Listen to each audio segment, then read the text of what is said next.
Everybody stop what you're doing, please! When it comes to remodeling and renovating your home, there is no better show on your radio. This is Around the House with Eric G. Where's the hammer? From your back fence to the sidewalk, Eric will tell you how to keep it all in tip-top shape while helping you save a buck while doing it. If you like DIY projects, it takes a lot of practice to get good at it, and Eric is here to guide the way. Is it on the... Go up on the other floor. Somebody go up there and stop the hammering. All that and more on the fastest 2 hours of home improvement radio. These are the wrong plans. These are the old plans. Oh! Welcome to Stop it! Around the House with Eric G.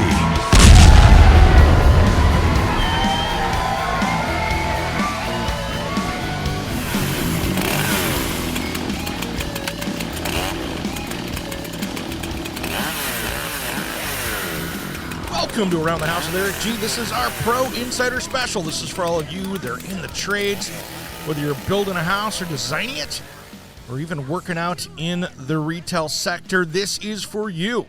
It's a special episode this week. We have Kuran from Waterstone Faucet. This is one of my favorite faucet brands, made in USA, beautiful style, all of that. Well, enough of me talking about it. Let's jump out to Chris. Thanks for listening to Around the House.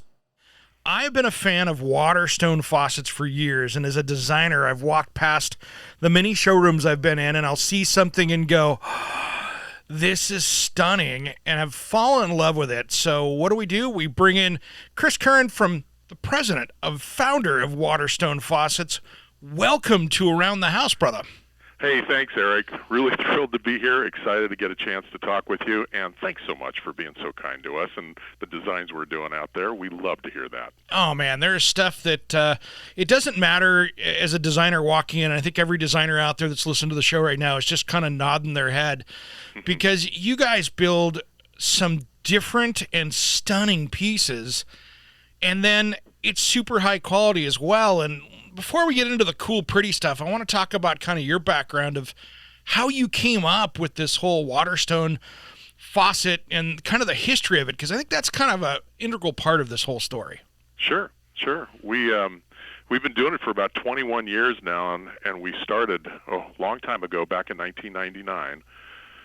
I was looking for something. I was Naval Academy, Marine Corps, have an engineering background. I've got a master's in systems from USC and a law degree. So I got kind of a rounded education. Nice. Really, and by the way, thank you for your service, by the way. You're very welcome. You're very welcome. Thank you very much for saying something. And loved serving with the Marines. Once a Marine, you're always a Marine. Amen. So I'm a Marine for life. But, yeah, it was a great time. And then we transitioned on over to do something that I wanted to do for a long time. My dad was an entrepreneur, so it was kind of in my blood. And I was looking for something really great that I could sink my teeth into after my service. And I began looking, and I found the opportunity here with Waterstone. There was an old company up above Los Angeles that was selling some assets, and I had it in mind to start my own company. So we bought the assets, and we got started. And Nice. We started not in the kitchen faucet business, but we started in the filtration business. We started being an OEM supplier to filtration companies like Filter Cold and U.S. Filters. Wow. So we earned our pedigree way back then, knowing what we had to do to really make high quality product for the water quality industry. So the materials and the processes were all kind of laid down way back then in '99. So you learned back then what tore things up and Yep. what to do and what not to do. And yeah, I can see that that's not a huge transition coming out from underneath a sink cabinet to above it. It really wasn't. And it was actually a pretty cool transition because we were out there trying to sell our product. We were selling diverter valves for filtration systems. That's how we started. That's how the company started.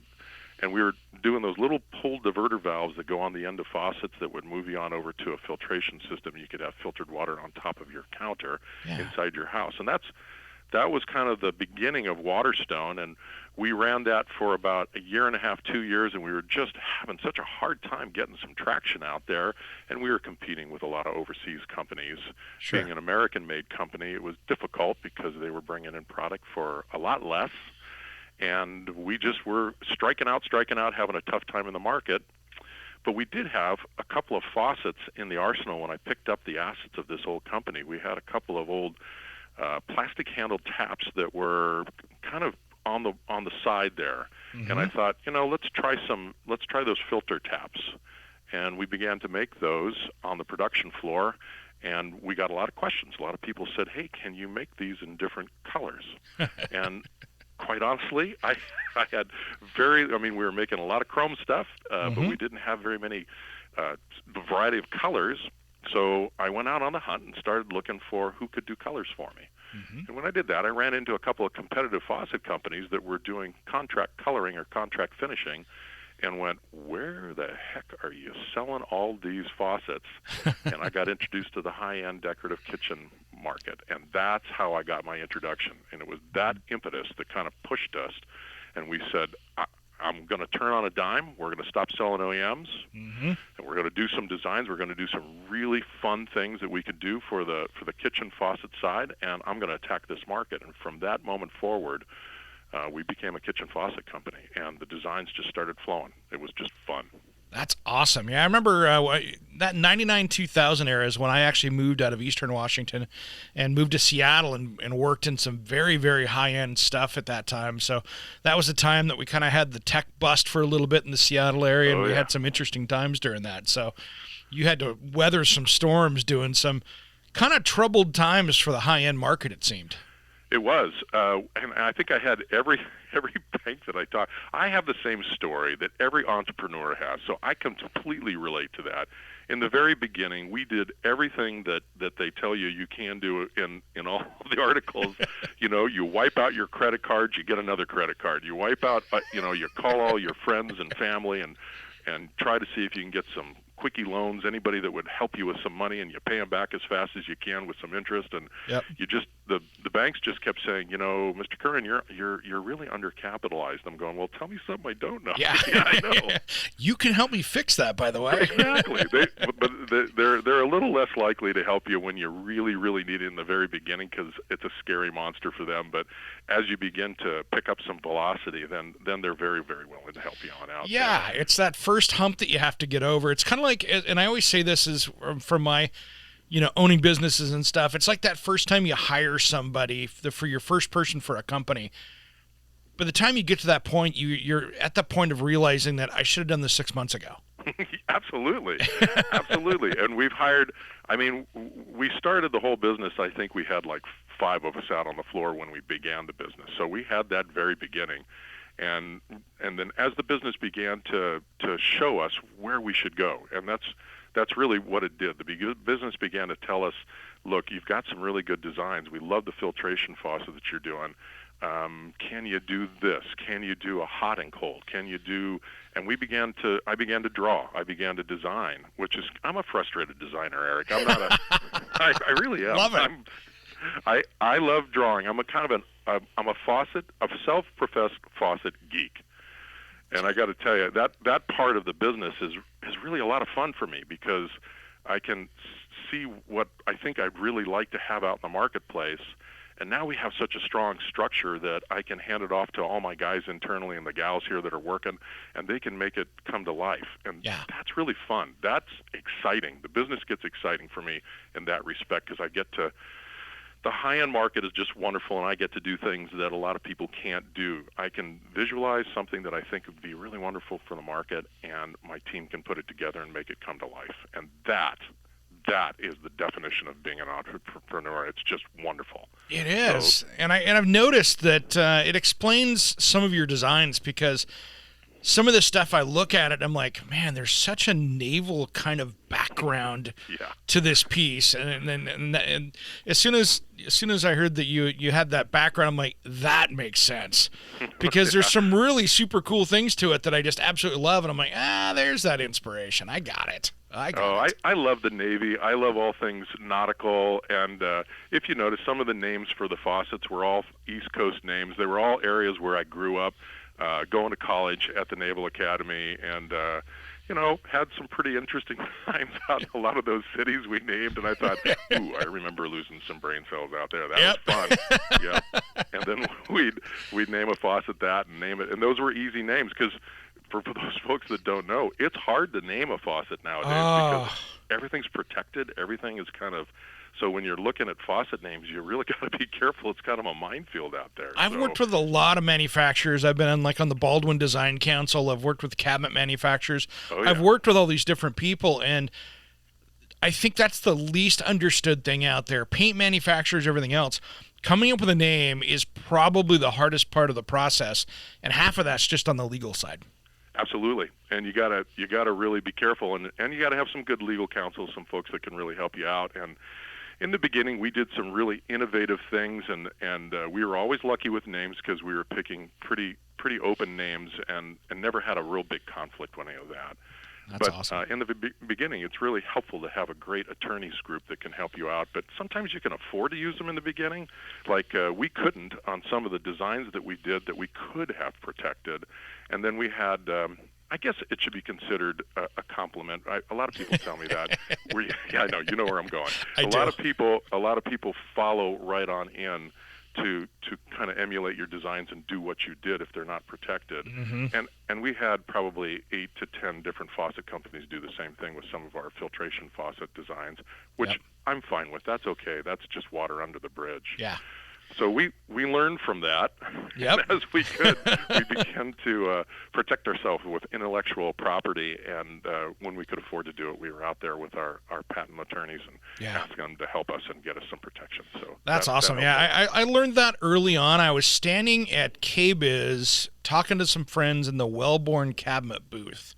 Oh, yeah. And I was standing there with them, chit-chatting, and a security guy comes up to Paul Wellborn, the founder, and goes, "Hey, have you seen this, Paul? Did you give authorization?" And it was a company out of China that had taken their, half-inch book of catalog and had beautifully printed it with their name on it, but somehow left the Wellborn family picture on the back of it. Oh, no, really? I mean, it was an classic. exact copy of it. I mean, they had taken it and beautifully replicated it, and then decided to make it their own book. And I kind of followed this thing because I'm like, I'm going to see how this goes. Security guy walks over with a bunch of people, and I watched them empty out the booth and throw them out of day one at a KBIS. And I was like, wow, that was kind of cool to watch. Yeah, you don't hear those stories as often as you'd like to. But No, but there are some. And, that's kind of what our industry is really all about. The faucet industry is interesting. First off, there are a ton of wonderful people that work in the faucet industry. I've met hundreds and hundreds and hundreds of them that are just really great people that are trying to get out there and do the right thing, fun to work with. It's a great industry. But there are a lot of companies that support this that are kind of Me Too kind of companies, and that's an approach that a lot of companies that enter the market use. They see somebody that really does something innovative, and then they want to kind of copy it because they know that's running really well. They'll go out and copy that overseas and bring it on in, and then try and essentially chase that market down behind you. Yeah. And that is a selling technique, and a lot of people are very successful at it. That is not what Waterstone Faucets is. No, not at all. We try really hard to close our eyes when we design and say, okay, let's do something really fun. Let's see what we can do because we want people to walk into the showrooms, just kind of like you were saying in the beginning, walk into the showroom, see something that catches their eye, and I want them to catch our product. I want them to see our product, and I want them to ask, what is that? And that's when I'm hoping the answer comes back. That's Waterstone. That's the top end of the market. Oh, yeah. That's a really fun design. Let me show you that. So, yeah. And one of the things I like about you guys, too, though, is that you back it up with made in America stuff. Oh, yeah. I mean, this isn't a high-end product that's all coming in from overseas, and you guys might be putting stickers on boxes and saying it's partially assembled. You guys walk the talk with that.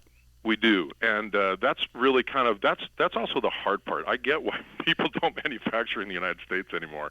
It's a tough road, and we've been doing it now for 21 years, and the business has really matured into. It's really about 5 different businesses that are out on our production floor. Eric, I wish I could walk you through our floor, But Let's do that sometime. I'd love it. Yeah, anytime you're out in the area, come on and see us. I'd love to show you the facility. Yeah. And we do this with a lot of our designers and a lot of our specifiers and salespeople. We try to bring them onto the floor so they can actually see a faucet being made. They can see the raw material come in through the back door. They can watch the entire process as all the CNC machines, because we've got like 30 CNC machines back there that run around the clock.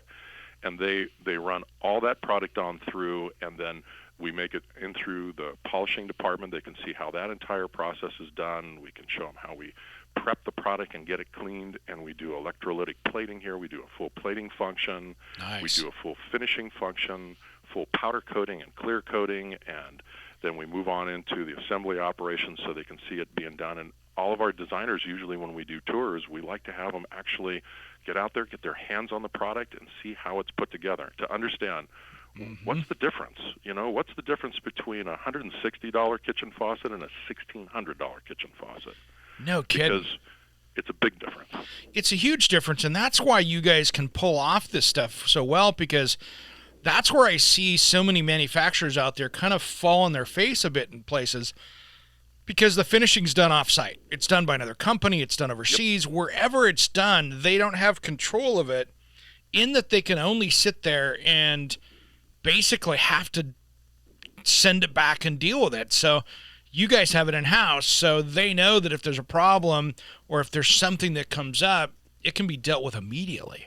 Yeah, we've actually set up our technical service teams here so that, when somebody calls, I want them to hear a live voice. I want them to know that we're here in the States. We're here supporting them. And if you got a problem, we're going to fix it. We're Nordstrom when it comes to that. We're going to make sure that our customer and our dealer is happy with the resolve.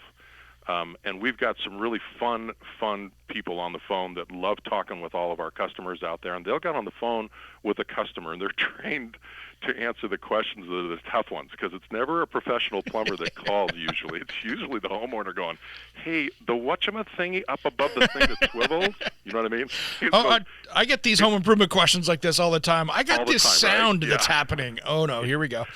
Our folks are experts on understanding the whatchamadingy question. They're really great at it, and they're fun to talk to, and they fix your problem instantly, which means our return rate for a manufacturer is the lowest in the business. We're less than 0.5%, and we've been out there for 21 years. Wow. And we are lifetime warranties.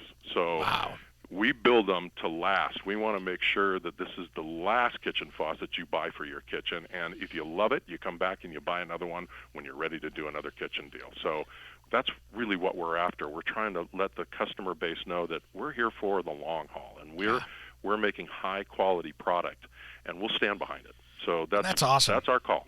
Yeah, there's a couple. I'm not going to mention any brands, but there was a big warehouse company out there that was selling a faucet on their shelf at one point that I had more radio phone calls in about a year, because whatever cartridge they were using in that was super inexpensive, and they would last about 4 to 6 months, and they'd have to take it back, exchange it, and then finally they said, oh, call this number.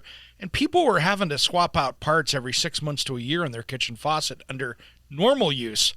And it was just like, okay, you saved $50 by doing it that way. Why did you do that? Yeah. You get what you pay for with plumbing fixtures. You just do. That's what we got to train. We were out there talking. We sell to over 1,000 dealers nationwide in Canada too. And we're out there training all the time. We believe training is a big part of being able to educate our dealers and make sure our customers know exactly who is Waterstone. What do you guys do? Why are you guys so special? And we try to train them and teach them about how we make all the designs very serviceable. Everything's serviceable above the deck. When we're doing all of our design work, we want to make sure it's really easy. When we ship product, Eric, the product is completely assembled in the box. So a plumber or an installer doesn't have to take it all apart and reassemble it on the job site, because we don't want them to. We want them to just snake it right down the hole, clamp it back down, and then connect in a hot and a cold side and run it. That's really what we're after. And so our faucets are big, they're heavy, they're strong. We have non-compromising materials. I never think about, 316 stainless steel. We run all of our stainless steel as 316. That's surgical or marine grade stainless. Don't care what the cost is. Don't care how difficult it is to machine. I was going to say, it's not the easiest to work with. It's not. But what I really care about is it's the best for the customer. It is the very best material we can buy to make the faucet so that we don't have problems with finishes and it holds up the best. So that's us. That's us in a nutshell. We don't compromise on anything. If there's a great product piece out there, we'll make sure that that's the piece that we use. Yeah. And making sure that all the materials that we buy are the top grade qualities that we can buy with no concern really for where they're coming from, but they got to come from the U.S. They got to be here so that we can maintain our U.S. manufactured label. So we're all about being made here in the U.S. and we're all about high quality. That's the whole company in a nutshell. Man, that is great. That is great. And, it's funny. It's one of those things that, and I love that you guys fully assemble stuff because I tell you what, I love my plumbing community out there, but the more chances you give for error in the installation process, Murphy's Law says the more it's going to happen. It can. And we have great plumbers, though, because we're selling to high-end showrooms. We're selling to showrooms that understand our market. We're targeting the top 10% of the U.S., which is kind of cool because they're not suffering a lot of normal problems. They're using professional installers and people that really do know what they're doing. And now that they know our product really well, we get a lot of feedback from a lot of plumbers and installers that are feeding back to their customers and their dealers and going, "Oh yeah, I know Waterstone. I know that. that's a cool product. I can get that. I got that one for you." Yeah, they can feel that difference when they put it in because they can, and it's really good. And we do a lot with just how it feels, how the product feels. We're doing some product right now. We're always doing products, so we've got new designs that we're working on. And one of the things that I've taught the entire engineering staff is when you're doing design work, you want to make sure that everything feels great too. It can't just look good; it's got to feel great and function great. So that's an objective for us. And the valve has to feel really good. It has to feel solid. Has to feel quality because that's something that's translated directly to the consumer. They may not know it when they touch it, but they'll understand it when they use it. They'll understand that this feels like quality. They may not be able to articulate what it is, but they'll know it when they touch it, and we're aware of that. Oh yeah, I mean I have fallen in love with that Endeavor faucet that you guys have. That's fun, huh? Oh my gosh, that thing is. It's even hard to describe when I try to explain it to people when I've talked about it. It's like, wow, this thing is so stunning. It looks like no other faucet out there. We've got a few more of those. I've probably got the next 3 years worth of faucets already kind of drawn out and sketched out with my engineering crew. We have some really fun stuff coming, Eric. We've never done bathroom. We've always done kitchen. For the last 21 years, we've focused on kitchen and tried to be kind of the kitchen provider out there, and that was our niche. And for the first time, we've been really working hard at putting a full suited set of product together for the bathroom. I'm so excited because I took the stops off from design. Oh no, this is going to be awesome. Oh, Eric, it's crazy. It's super fun. I've exposed it to my own internal team, and they're shaking me off, going, "Can we really make that?" I'm going, "Yes, we can."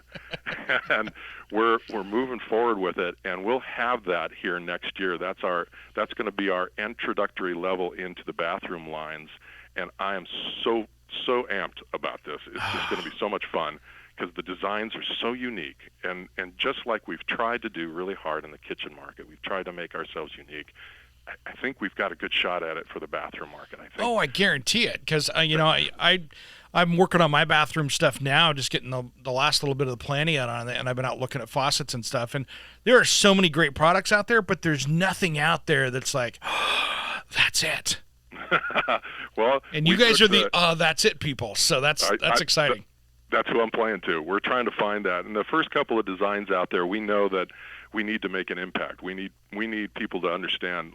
Let me show you where I can take you. Let me show you what the high end is all about. Let me show you what high quality can do, and let me give you some ideas that can really inspire you as a designer. And you can look at it and say, "Oh my gosh, I can see 10 different ways I can use that suite to really have an impactful design on a bathroom. And that's the exciting part for us. We are really charged with that, and I think we got it. I think we got the first suite done. I'm working on the second suite right now.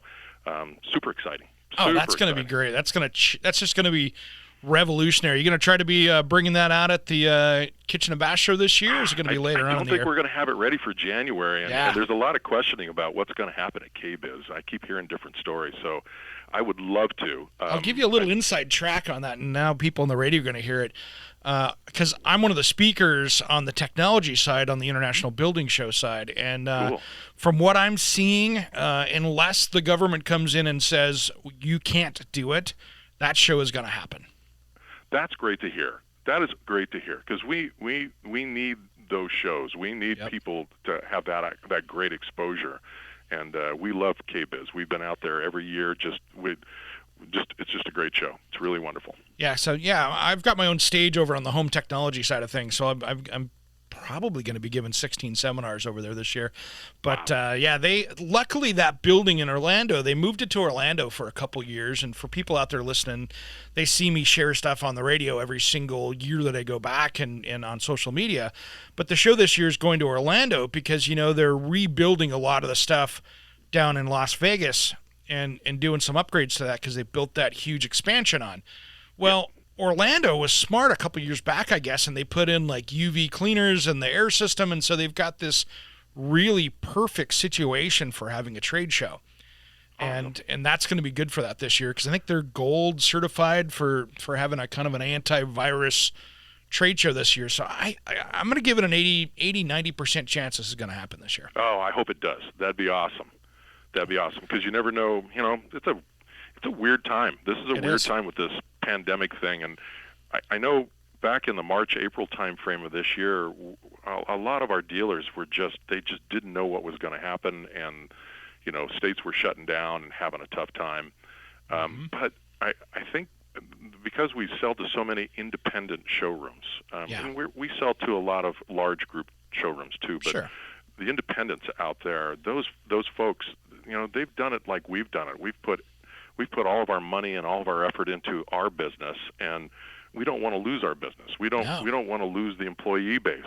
Our objective is to keep our employees employed, to keep them in health benefits, to keep them healthy. And I think everybody out there was trying to do the same thing, and we relied on that. And it was really kind of cool to see how everybody said, okay, we're going to try and do the right thing, but we want to make sure that our business doesn't die in the process. We want to keep moving. And they did. They figured it out. They really worked their way through it. And we had a 1 month that was a little slow, and then our independents really picked up the ball. They really began to do what they had to do out there, and they began to figure out, okay, I'm going to start bringing people on in, and we're going to make interviews, and we're going to do that on an individual basis and be safe about it. Yeah. And the business started to round back up again, and I love that about our business. Our business is so much fun that way. People are just trying to get their businesses moving. They're trying to do the right thing, trying to protect their people.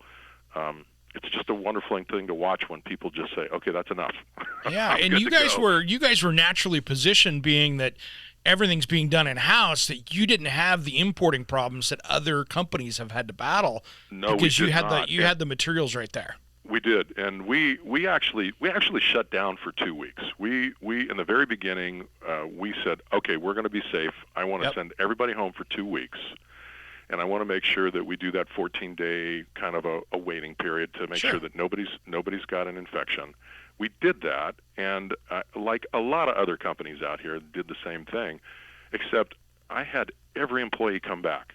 Every one of them came back. Everyone, not. I didn't even have one say, "Oh, I don't know." Everybody wanted to come back. They all were saying, "Please don't ever send us home like that again." I'm going, I don't intend to. Yeah. That was the one and only time. You're all healthy.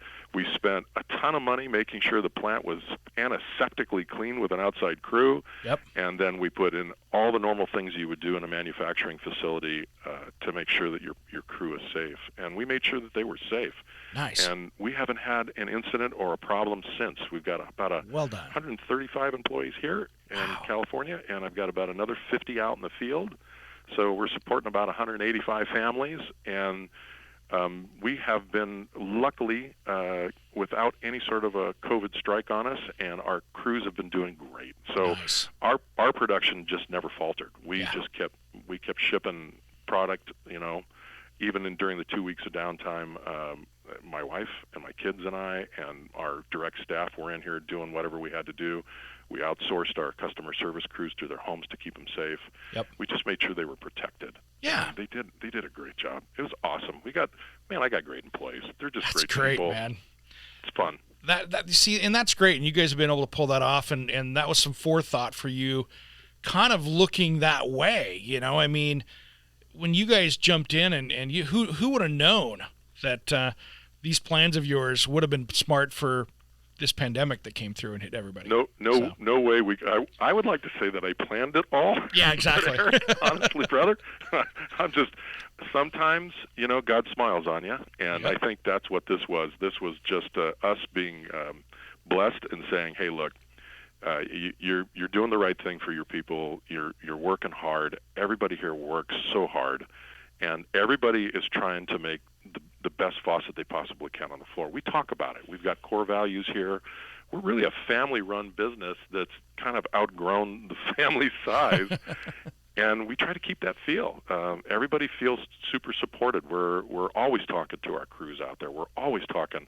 We're always having discussions about how can we make this company better? What can we do to make this a better experience?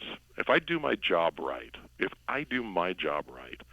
anybody that works here, that leaves here and says, okay, it's time for me to make a change, because a lot of people, that's what happens. Sure. They make changes. That's part of life. They'll leave here and they'll say, gosh, that was a great experience. That was a really fun company to work for. I learned a lot. It was great to be on a winning team like that. And they'll leave feeling good about the experience they have. That's something that we really work hard on. We try to make sure that everybody's having a great experience. We spend more time here than we do at home most of the time. So, just want to make sure everybody feels the same way. That's awesome. Hey, if anybody out there wants to see these faucets that I'm talking about, just head over to their website, which is waterstoneco.com, waterstoneco.com. That's an easy way to find them. And you'll see what I'm talking about when it's just absolutely stunning, artful pieces. And the details that you guys pull off on faucets are absolutely stunning. Thanks, Eric. We're working hard at it, brother. We're trying to make it better every day, and we've got more coming. We've got a ton more coming. It's going to be a lot of fun the next few years. We'll be coming to talk about that one when that time comes, because I can't wait to get you back on here again. Chris Kuran, president of Waterstone Faucets, thanks for coming on today, brother. This was fun, and we'll do it again when you get those bathroom faucets coming out. Thank you so much, Eric. It's been a pleasure, and really enjoyed getting a chance to talk with you. Love to do it again. We'll do it. Thanks, brother. All right, man. Thanks. Thanks for listening to this week's Pro Insider Special. This is where we talk home improvement, construction, interior design every single week. Make sure you hit us up on Facebook, Around the House with Eric G, and AroundTheHouseOnline.com. If you have any questions, you can contact us over there. If you want to have something or even talk about you, get a hold of us over there, and we'll put you in the show. Thanks for listening to Around the House Pro Insider. Around the House with Eric G is produced by, designed by Eric G, in association with Salem Media, and distributed nationally by the Sun Broadcast Group. All rights reserved. Copyright 2020, designed by Eric G. We will be back next week. If you missed part of the show, check out the podcast of all of our shows at AroundTheHouseOnline.com. Remember, measure with a micrometer, mark with caulk, and cut with an axe. Thanks for listening to Around the House.